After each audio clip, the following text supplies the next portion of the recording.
Bom dia, nessa manhã de domingo. Hoje não é domingo não. Nessa manhã de domingo a gente está aqui para falar, para pensarmos juntos aqui, meditarmos juntos no tema das células dessa semana, né? Então temos aqui Pastor Marco, Xande aqui com a gente. Vamos estar aqui pensando junto, meditando junto, construindo juntos essa ministração. Amém? Então vamos lá. O tema para essa semana é paternidade, né? A gente tem falado sobre edificação mútua, né? Falamos na semana passada sobre pedras vivas. E Pedro, ele estava falando de pedra exatamente porque ele queria levar a gente ao entendimento de que nosso fundamento precisa ser forte. Nós temos que ser como pedras, né? E se formos como pedras, vamos ser firmes para nós mesmos e para os outros, né? Para edificar outras pessoas, né? Dentro do corpo de Cristo, né? Ajudar a edificar o corpo de Cristo. E nesse processo existe a gente vai aprofundando a compreensão. E hoje vai falar sobre paternidade, desafiando cada um de nós a assumir esse lugar de cuidado uns com os outros. E logo de cara a gente tem um texto que é desafiador, né? Paulo desafia a gente. Paulo fala aos Filipenses, capítulo 3, verso 17.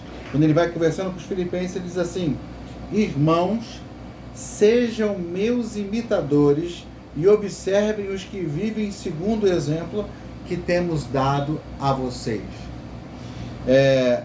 Essa atitude de Paulo é uma atitude desafiadora, né? Você dizer, olha para mim, né? O que vocês acham dessa atitude de Paulo, dessa fala de Paulo aqui? Primeiro, eu acho legal destacar, né, quando Paulo se coloca nesse lugar, não só vamos dizer assim, né, a gente tende a encarar essa fala como um peso, né, como se Paulo estivesse se colocando num status onde eu sou perfeito, né, então eu consigo replicar algo, eu consigo passar algo, eu consigo ser uma base de referência. Só que eu acho que o ponto, quando a gente pega a fundo, né, Paulo, o texto em si, a gente vê que a gente cria esse status de perfeição para, em algum momento, se colocar num lugar de discipulado ou de paternidade. Só que Paulo, ele não exige isso na fala dele, né? Paulo, ele se coloca nesse lugar não porque ele é perfeito, mas porque ele sabe quem ele é, né? Então, ele sabe quem ele é, como você falou no início, né? Quem ele é, Paulo, quem ele é em Cristo Jesus e aquilo que ele segue, a maneira como ele anda. E aí isso faz dele habilitado, né? Isso torna ele habilitado a ser um exemplo, né? A ser um marco ali de referência. Então acho que essa fala ela já quebra muito no meu dia a dia, onde a gente acha que tem que ser um crente perfeito para cuidar de alguém. A gente tem que ser o santo para ser referência. Só que Paulo mostra pra gente que a gente não é santo, mas a gente está em caminho de santidade. Isso é o que faz esse status é o que torna a gente habilitado a ser referência. Então quando eu olho para alguém que está chegando na fé, alguém que caminha comigo em célula, alguém que eu não preciso ser perfeito para andar com aquela pessoa, mas eu preciso me colocar debaixo do senhorio de Jesus para que aquela pessoa consiga ver Cristo através da minha vida, né? Então a sua experiência fala, a sua experiência de vitórias, sim, né? De enfrentar a você mesmo, enfrentar os seus erros, as suas fragilidades. São essas experiências que vão servir para aqueles que estão chegando, né? É isso que Paulo está se referindo. Quando ele fala, sejam meus imitadores, ele se coloca nessa posição, porque já passou tantas coisas, já teve uma experiência com Cristo, então ele sabe assim, que ele sabe que pode vencer. Nós podemos vencer em Cristo Jesus. Ele tinha maturidade em Cristo. Então quando ele fala, sejam meus imitadores, você falou, não é que ele seja o perfeito, mas é que ele, assim, mesmo os erros dele, sabendo que nós somos justificados pelo sangue de Cristo, e ele assim se coloca, ainda busca mais e mais a Deus, e ele vai se colocando, saber os valores do reino. Então a gente vai ter o quê? A gente vai influenciar essa próxima geração. Uma geração que a gente vai colocar, olha, eu já passei por isso, eu sei como é que Deus faz aqui, vamos buscar Deus nisso, vamos buscar aquilo. Então serem meus imitadores é a maneira como eu falo, a maneira como eu ajo, a maneira como eu penso, né? A minha maneira de pensar tem que ser de um homem, de uma mulher, de Deus, de uns valores do reino. E qualquer pessoa pode se colocando, buscando a Deus, buscando ser santidade, como ele acabou de falar, está buscando santidade, está buscando a presença de Deus, ser uma referência para essas pessoas que estão começando a caminhada com Cristo. Ser a referência até daquelas pessoas que estão meio assim, estão desanimadas, estão sem propósito na vida, e você ser uma referência, olha, eu sei como é que está desanimado, eu sei como é que estar assim, mas Deus me restaura, Deus me levanta, e a gente vai usar o nosso testemunho, às vezes, com Deus usando a gente, o testemunho até de pessoas que a gente já conheça, para a gente dar uma palavra de incentivo, uma palavra de referência. Olha só, vamos, caminha comigo, olha para mim, eu já passei por isso, olha como é que Deus fez na minha vida, e Deus vai fazer na tua vida também. Um ponto legal que eu acho que quando a gente fala de experiência, remete a gente a coisas passadas, né? Então a gente fala de, às vezes, você saber enfrentar o futuro ou o presente baseado no que você viveu no passado. Só que, dependendo às vezes da sua idade ou do que você vive, você não tem uma bagagem tão grande assim. Só que quando o Paulo fala, eu vejo essa experiência na vida de Paulo, né? Por exemplo, quando a gente vai ver, Paulo tem um encontro com Cristo, e muita gente já tinha vivido muito mais coisa com Cristo antes de Paulo, então assim, talvez ele não tivesse toda essa bagagem, se a gente for pensar só em experiência por si só, mas por ele ter uma vida ativa com Cristo, uma vivência no Espírito Santo, isso dava para ele uma experiência do que fazer, de como se portar e etc. Então, eu acho legal que quando a gente fala da experiência, não é só uma experiência com base no que eu passei. Porque isso, uma hora acaba, né? Você não viveu tudo, não experimentou tudo, talvez, que a vida tenha para te dar. Então, você talvez não vai saber virar todas as páginas do livro. Só que quando você vive com Cristo, esse sim tem a experiência, então ele te capacita não só com base no que você fez no passado, mas com base no que você vive nele hoje e no que você vai viver no amanhã. Então, é aquilo lá, eu já passei por um desânimo, você passou por um desânimo, talvez eu não tenha passado, mas em Cristo a gente vai buscar essa referência, a gente vai buscar, então, eu conhecendo a Cristo posso te levar para esse lugar. Sim, perfeito. Então, assim, está em Hebreus 2,18, que é o último versículo de Hebreus 2,18, fala assim, né, que Cristo passou tudo, estou parafraseando, que ele passou tudo naquela cruz, né, tudo que ele passou naquela cruz foi para nos ajudar. Então, se naquela cruz teve desânimo, teve dor, teve enfermidade, tudo naquela cruz ele levou aquilo para nos ajudar. Então, qual é o grande lance de tudo? Como eu posso ser uma referência? Eu estar cheio do Espírito Santo, buscar cada vez mais ter comunhão com o Espírito, que o Espírito Santo vai me ajudar. Ele vai me orientar como eu devo ser, como eu devo fazer. E isso vai me ajudar também a ajudar uns aos outros, edificar uns aos outros, eu orar uns pelos outros. O Espírito Santo vai começar a me capacitar para isso. É interessante, como você falou, é que, por exemplo, Paulo enviou Timóteo para pastorear uma das igrejas mais importantes daquele período lá, e cheio de líderes, cheio de gente fé. Ele colocou Timóteo lá para liderar, e o Timóteo foi para lá como um presbítero. Os presbíteros eram os pastores, e o presbítero é o ancião. E como é que ele vai ser ancião se é novinho? Mas é porque já viu aquela coisa de em terra de cego quem tem um olho é rei, né? É assim, é o camarada que está há mais tempo andando com apóstolos, com o pessoal que dá a base, dá o fundamento da estrutura. Então os caras têm experiência. Foi o que aconteceu, por exemplo, quando João morreu. O apóstolo João morreu, o último dos apóstolos vivos. Ele morre. Quando ele morre, agora vão buscar os discípulos dos discípulos. Os caras que andaram perto dos caras que andaram com Jesus. Por quê? Porque eles são o mais firme que existe a respeito de autoridade, de alguém que possa falar. Então, assim, Timóteo é um exemplo daquilo que você falou. Não era alguém idoso, não era alguém cheio de experiências de vida, mas experimentado ali no trabalho, andando com Paulo, seguindo a Paulo, imitando a Paulo. Então essa é uma questão assim muito importante. O que é interessante nisso daí é que a intencionalidade de Paulo. Paulo não vive sem querer, não vai, sabe, vivendo por viver, e de vez em quando ele vai, chama o pessoal, dá uma palavra, dá uma instrução, não. Paulo, ele fala, a fala dele aqui, siga unidos o meu exemplo, observe que vivem de acordo com o padrão que lhes apresentamos, mostra em Paulo uma intencionalidade. Ele vive pensando, lembrando o tempo todo que tem responsabilidade. Não é perfeito, mas ele vai cuidando de como ele anda, né? Por exemplo, você sempre fez tudo certo no cuidado das suas filhas? Você acertou em tudo? Eu não acertei em tudo, tenho certeza que não acertei em tudo no cuidado dos meus filhos. Agora a gente está aqui com alguém que está no caminho de cuidar do seu filho. Eu também não vou fazer tudo certo. Mas vai tentar ser o melhor. É isso, mas vou fazer o que eu puder para ser o melhor.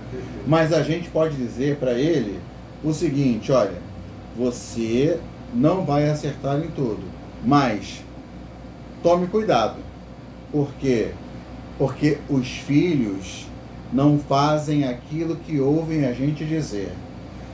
Fazem aquilo que veem a gente fazendo. Exatamente. Não é verdade? Exatamente. Então a gente pode dizer para ele: olha, tome cuidado. Você não vai fazer tudo certo, mas tome cuidado. Viva com atenção. Você pode chegar para o teu filho, vai ler a Bíblia. Mas se ele nunca viu você ler a Bíblia, se ele nunca viu você orar, se ele nunca viu você chorar com Deus, ele vai falar assim: por que eu vou ler a Bíblia? Se meu pai só falar, não, para ele vai ser... E essa verdade é tão certa que, por exemplo, hoje eu não tenho como vocês dizer o exemplo do lado do pai, mas eu tenho autoridade, assim como vocês também, para falar do lado do filho. Sim. Então é o que vocês estão falando. Muitas vezes meu pai, minha mãe falava, faz isso, faz aquilo, mas o filho olha o pai e fala, eu sei o que minha mãe está mandando eu fazer por fazer, ou o que é importante eu fazer porque ela faz, porque ele faz. Sim. Então, essa recíproca ela é verdadeira, né? A preocupação do pai com o filho, mas porque o filho também olha para o pai. Então, isso é... Então, quando Paulo fala assim, sejam meus imitadores, quer dizer, é uma responsabilidade até grande da gente que chegar para uma geração mais nova, sejam meus imitadores. Então, cara, eu sei que eu não sou certo, eu sei que eu tento, né, se caminhar o mais certo possível, mas eu cometo erros. Então, quem vai me ajudar a se acertar? O Espírito Santo. Mas isso é tão legal que até isso, até quando há o erro, o filho, no caso, vê o pai reagindo ao erro. Sim. E ele sabe como fazer agora também. Perfeito. Então, tudo é ensinamento. Né? É por isso que a gente fala assim, a paternidade não é um lugar de santidade, mas é um lugar de experiência e de conhecimento do Espírito de Deus, a tal ponto até que quando você erra, aquilo também a forma como você reage ao erro também é um ensinamento para aquele seu filho, né? Filho na fé, filho de verdade. Então, a gente está mostrando que qualquer um de nós pode agir dessa forma, né? Porque muitas vezes a gente lê uma palavra dessa de Paulo, como a gente leu em Filipenses, e acha porque era Paulo. Paulo era Paulo, né? Mas a gente está percebendo que não é por isso, né? E aí tem um texto que vai comprovar isso. Um texto lá da primeira carta de João, no capítulo 2, do verso 2 ao 14, vai mostrar que dentro da igreja existem aqueles que estão chegando, que estão se convertendo, conhecendo Jesus, Aqueles que já estão um pouco mais à frente, já têm caminhado com o Senhor Jesus, já têm experimentado vitórias, já têm crescido no conhecimento dele. E aqueles que são mais amadurecidos e são como pais para todo esse grupo, né? Eles não são estrelas, não são especiais, não são mais poderosos, mas têm andado há mais tempo nessa estrada e têm a vida mais fundamentada e podem servir de fundamento para aqueles que estão chegando. Então diz a palavra assim: filhinhos, escrevo a vocês porque seus pecados são perdoados por causa do nome de Jesus. Essa é a experiência do novo nascimento. Os pecados são perdoados, esse conhecimento do Cristo que salva, né? Pais, escrevo a vocês porque conhecem aquele que existe desde o princípio. Os pais não conhecem só o Cristo que perdoa pecados, eles conhecem um Deus, eles têm um conhecimento mais profundo do Deus que vem construindo uma história com o seu povo ao longo das gerações, e Cristo veio como cumprimento de promessa. Eles têm uma percepção maior desse cenário. E fala assim: jovens, escreva a vocês porque vocês têm vencido o maligno. Então os jovens na fé são aqueles que já têm experiências com Deus, já comprovaram o poder das Escrituras, já comprovaram o poder da oração, já têm caminhado com o Senhor e têm tido vitórias, né? Aí ele repete isso: filhinhos, escrevo a vocês porque conhecem o Pai. Pais, escrevi a vocês porque conhecem aquele que existe desde o princípio. Jovens, escrevi a vocês porque são fortes. E a palavra de Deus permanece em vocês. E vocês já venceram o maligno. Então dentro da igreja tem, volto a falar, aqueles que estão chegando, aqueles que já têm crescido e aqueles que estão ajudando a crescer, que também não podem parar de crescer, né? Então, assim, o que esse texto comunica a vocês? Bom, primeiro ele me traz a responsabilidade de corpo, né? A responsabilidade que, sim, eu sou responsável pelo meu irmão, né? Aquela pessoa que está no domingo, está na célula, está nas atividades do dia a dia, eu tenho responsabilidade sobre aquela pessoa. Responsabilidade de orar, cuidar, jejuar, de me colocar à disposição daquela pessoa. Uma coisa que me remete muito é um ditado que dizem, né, que fala assim: ferro se afia com ferro. Então, você só gera um crente saudável se ele tiver colado com outro crente saudável. Então, é onde a gente vê essa relação de que você tem filhinhos, jovens e pais, essa interdependência, né, um dos outros, que uma geração se coloca a outra geração, mas não só em termos geracionais de idade, etc., mas de caminhada, né, de você se debruçar diante do Espírito, assim como a gente viu na vida de Paulo. Paulo cuidou de Timóteo, Paulo forjou Timóteo e colocou Timóteo à frente de uma igreja, né? Então a gente vê, e o que esse texto traz muito forte para mim é isso, essa responsabilidade de corpo, a necessidade de que hoje eu olho para cima ao ponto de que eu tenho que ter referências, eu tenho que ter alguém que cuide de mim, eu tenho que ter esse cuidado, mas eu preciso, não é igual um passarinho que fica no ninho só olhando para cima esperando ser alimentado pela mãe, mas eu preciso olhar para os lados e para baixo, para aqueles que estão chegando, e para cima e para baixo não tem de respeito a, como você falou, a ser especial, posição, etc. É só numa questão de facilitar o nosso entendimento, nesse quesito de que eu preciso ter uma referência, mas eu preciso ser uma referência, né? Então, isso é ser corpo. Então a gente tem que crescer. A gente tem que crescer. A gente tem que aproveitar as referências para crescer e se tornar referência. Isso aí. Porque imagina se na igreja só tiver pais e filhinhos. Vai nascendo filhinho, vai nascendo filhinho, vai nascendo filhinho, filhinho não cresce. Olha o trabalho para os pais, né? É só papinha, não dá. A gente tem que ter um alimento mais sólido. É interessante que eu vejo assim, que esse versículo nos diz assim de ser referência. Você é uma referência. Você já teve uma caminhada com Deus, então você já sabe, você já experimentou coisas com Deus, que você pode abençoar essa geração que está iniciando com Cristo, né? E assim, a gente se torna assim, eu edifico você, você me edifica, aí eu tenho um pai que também me edifica, e a gente vai edificando uns aos outros. A gente vai colocando a palavra de Deus uns para os outros, a gente vai crescendo uns com os outros, né? É interessante porque o inimigo, né, tenta justamente não ter tirar isso de nós, né? Tirar o discipulado, a gente caminhar junto, né? Ele coloca tantos afazeres na nossa vida que às vezes a gente não olha para o nosso próximo, né? E Deus falou, né? Amarás o teu próximo como a ti mesmo. Então eu tenho que olhar o meu próximo, aquele que está entrando, que não conhece, que não tem experiência ainda com Deus, ainda que não tem essa vivência com Deus, e eu tenho, e eu posso abençoá-lo, mostrar o caminho certo. Olha só, vamos aqui junto, vamos caminhar, vamos direcionar, mostrar o caminho para ele. Então você pode, você tem experiência com Deus, você sabe como Deus te ama. Esse que está iniciando agora, que está começando a caminhada dele com Cristo, ele não entende tanto como esse amor de Deus, mas você conhece esse amor de Deus. Você sabe o que Deus pode fazer na tua vida e vai fazer na vida dele. Então, quando a gente abençoa os jovens, porque esses jovens vão abençoar uma outra geração daqueles filhinhos que estão começando, e também não impede também que às vezes o filhinho vai fazer coisas que vai nos abençoar, que vai edificar também o pai, que vai edificar também o jovem, e o jovem também vai edificar também o pai.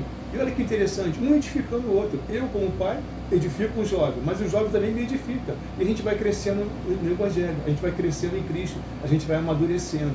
E a gente vê assim, o que Deus está querendo com isso tudo? É uma intimidade com Ele. Uma intimidade com o pai, uma intimidade dos jovens e uma intimidade do filhinho. Experimentar Deus mais profundamente. É isso que nós temos que viver nesses dias. Então, meus queridos, a gente percebe uma coisa: se a gente não crescer, a igreja não avança. Nós conhecemos o Cristo que perdoa os nossos pecados. Essa é a porta de entrada. A mensagem do Evangelho que nos traz quebrantamento, nos leva ao arrependimento. E aí, a partir disso, nos é aberto um caminho de comunhão com esse Cristo, de comunhão com o Pai, de comunhão com o Espírito Santo. A gente cresce no entendimento de que esse propósito em Deus remonta à eternidade. Ele já viu nossa vida lá atrás e separou e nos escolheu. Isso não é predestinação, né? Calvinismo, né? É o que a palavra diz. Nos escolheu para sermos alcançados por essa palavra e transformados, mas com que propósito? De que sejamos instrumentos de transformação. Amém. Que se fosse assim, sou salvo, vou para a glória, então estava todo mundo na glória já, né? A gente é salvo e continua aqui porque tem uma responsabilidade como igreja. Então, a gente precisa crescer, amém, a gente precisa avançar, amém, deixar de ser filhinho e se tornar um jovem que é forte, que se alimenta da palavra, que aprende a guerrear em oração e vai vencendo o maligno e vai crescendo e se torna um pai, cuida dos jovens, que cuida dos filhinhos e todo um ambiente em que a gente trabalha para a edificação de todos e a edificação do todo, do corpo, para a glória de Deus, como diz Paulo em Efésios, para que todos cheguem à medida de varão perfeito, à medida da plenitude de Cristo. Amém? Esse é o nosso propósito, esse é o nosso trabalho, essa é a nossa missão, e o nosso desejo aqui é despertar você com esse entendimento. Você precisa ser pai, então amém, cresça. Amém. Em nome de Jesus. Amém? Amém? Deus abençoe vocês, meus queridos. Deus abençoe a célula de vocês, a reunião, o encontro de vocês, que seja edificante. Amém? Amém. Amém. Amém? Glória a Deus. Faz essa oração, Marcos, para terminar. Pai, muito obrigado, Senhor, por esta palavra. Senhor, por esta célula, Senhor, que está se reunindo. Pai querido, Senhor, que haja um mover do Teu Espírito sobre ela, dando entendimento, Senhor, sobre paternidade, um entendimento de filhos, entendimento de jovens, entendimento de pais. Senhor, que nós possamos ser referência, Senhor. Que nós possamos falar, Senhor, que nós possamos ser imitados, Senhor. Ó Pai, em nome de Jesus, nos dê maturidade, nos dê um entendimento, Senhor, do propósito que Tu queres para cada um, Senhor. Tu tem algo para cada um que está servindo nessa célula. Senhor, cada um é bênção. Cada um, Senhor, tem algo que Tu tem específico para cada um, Senhor. Então faz esse mover sobre nós. Dá esse entendimento, Pai. Alinha nosso coração ao Teu. Alinha, Senhor, as coisas que vão acontecer nessa célula, Pai. Em nome de Jesus. Amém. Amém. Glória a Deus.